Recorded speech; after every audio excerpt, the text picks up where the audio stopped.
All right, good evening. 6 o'clock now, so it's evening. I'm gonna fix this. I'm doing another here from the car video. I told you guys that I'd probably do some more with the this is Sibilla, right? I think people might give up on these too fast. There's again, if we continue with what I talked about, let me fix this here. What I talked about in the last video about these, about feeling out the quality and realizing there's more depth to each one, because I know that there's stuff written on these and what the cards mean and what the traditions are, and that's all great. But even sometimes with those instructions, you find yourself getting stuck in patterns. So let's do some sentences, because I said I would do some sentences and some throw some. And by the way, not sure if there's a man and a woman in this one. There's usually, in a lot of these, there's a male, female. They represent the querent. I'm still playing around with this one. Okay, but anyway, you guys know I'm a big fan of just diving in. So let's look at let's look at a situation and read it like for a woman or a man. Let's say a man comes to you. He's worried about his daughter. Says she's a teenager and she's involved in some, I don't know. She's involved in something he didn't want to be in, and he's worried about her daughter. So we'll start, and we've got displeasure, contrary displeasure.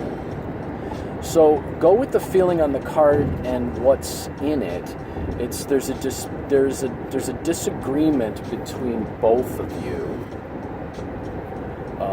And your motive is love, or you're saying that your motive is love, but it feels like it's going to change here. Success. So there is a disagreement based on love, and you're concerned about her succeeding and her success in life and growing, and hope feels like, this one feels like it would be, and her,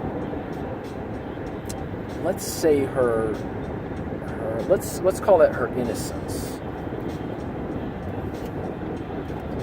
And then what do we got here? We've got faithfulness, affection. So he's disagreeing, so he's concerned about a relationship that she's involved in, how it's going to affect her life, how it's going to affect the outcome, how it's going to affect her view on life, and her concern that if she stays in this is going to affect her success, her outlook on life, everything, and it will put her in a position where he feels that she'll have some challenges that she would otherwise not get, and she doesn't need, all right? And then we've got a lot of money, which would be, he believes very much that she's his treasure and that she has a lot of potential. And then we've got a blonde woman to grow into someone who's very, very beautiful, very, very, very self-sufficient, very potent. Then we got a pensioner, and his concern is that he won't be able to take care of her forever. And that also he feels like he's about to lose his greatest treasure, because she's becoming an adult, and two, he feels like he can't protect her forever, and he feels like he's limited in that area. And then we add loss of money, and he's concerned that he's gonna lose her. So in these cases where we got loss of money, I would say that it could mean a loss of money, but again, go with the quality and go with the story that's evolving from what it is that they're asking you. Don't forget the question. A lot of times, I see this all the time, especially when I teach folks. they'll ask a question, and then they'll forget what the question is, and they start reading something completely different from the question is. So now, okay, so we've got chattering. So you guys have been bickering at each other. The man and the daughter have been bickering at each other, and no one's been listening to each other about this. And then we've got the consultant, which would be, okay, so now we got the consultant. That's right, this one has a male and female consultant. Okay, so that would be him. And now if you go with the tradition, and this happens in a lot of these kinds of decks. I used to do this when I used to do historical reenacting. I'd look at which way they were looking and how they... So then if this were laying in front of you, he'd be looking back at all of this. So this would all be in front of him. Okay, so this is where he's headed. So you could lay them out that way and see where, in several lines, and see where the consultant, or you could just lay them like this. I'll say, so then the piece is the gambler. He's taking a gamble here. And the gamble is, let's see what's next to it. Angry woman.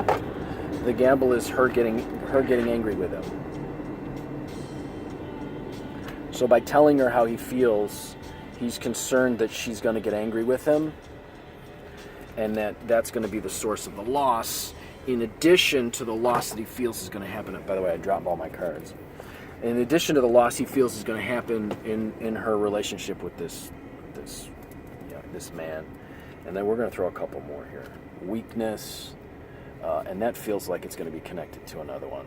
A country house, and then I got one more, important revelation. So what it feels like is there's a weakness in the home. It feels like there's a missing piece here, is that the home was divided by the parents. He and his wife were divorced, and he's raising her, and he feels like the weakness is that he doesn't have the mother involved. And there it is.